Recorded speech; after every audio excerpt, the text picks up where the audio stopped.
Salut les amis, c'est Nico Genzi. Écoutez, bienvenue sur une nouvelle petite vidéo IMO du week-end. Alors aujourd'hui, je vais m'adresser aux cinéphiles. Voilà, ceux qui ont une culture cinématographique assez ancienne au niveau générationnel. Mais bon, peut-être des jeunes s'intéressent à ça.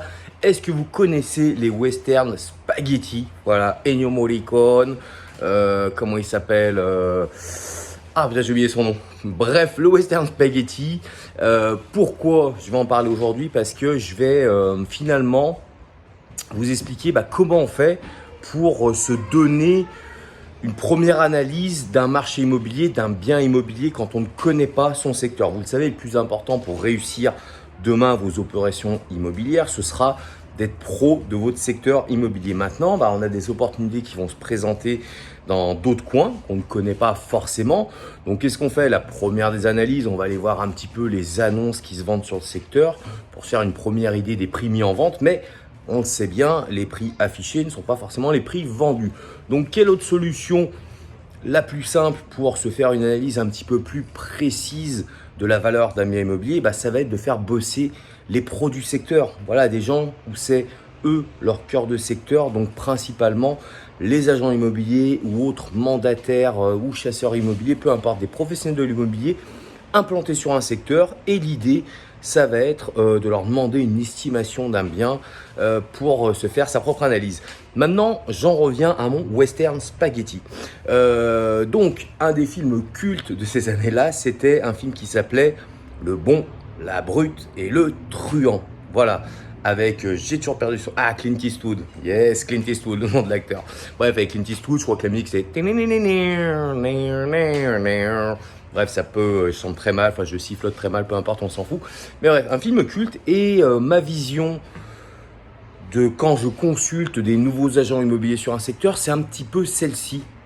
Pour me faire ma propre analyse, je vais vraiment utiliser Le Bon, la Brute et le Truand pour finalement me faire ma propre analyse d'un marché. Donc pourquoi Le Bon, la Brute et le Truand? Alors celui que je vais appeler la Brute, c'est celui qui va vous agresser directement. Il va vous faire une estimation de prix très très basse par rapport à ce qui se vend, parce qu'il se dit, lui il n'y connaît rien, si je prends le mandat, je vends ça dans la foulée, boum, une com qui tombe, c'est très bien. Voilà, donc lui c'est vraiment la brute, il veut vous agresser. Voilà, donc après on a un petit peu le truand. Moi, celui que j'appelle le truand, c'est celui qui a tendance plutôt à surestimer vraiment le bien. Voilà, en général, c'est des agences qui n'ont pas forcément beaucoup de stock en mandat. Ils se disent, je vais annoncer un prix au propriétaire ou à ce mec-là, peu importe, en lui disant que ça vaut tant.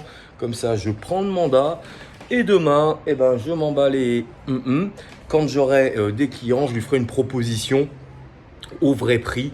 Voilà. Et forcément, vous l'avez bien compris, comment on va se faire sa propre estimation de prix?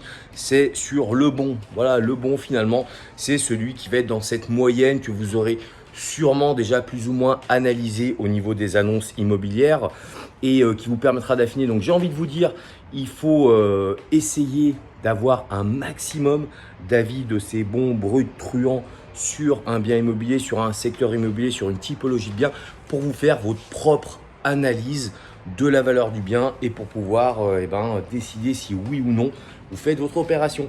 Donc voilà les amis, c'était la petite vidéo IMO du week-end. Comme d'hab, un petit pouce, ça fait toujours plaisir. Un petit commentaire, des idées de sujets que vous voudriez que je développe dans des prochaines vidéos. Et puis moi je vous dis à la semaine prochaine. Salut les amis.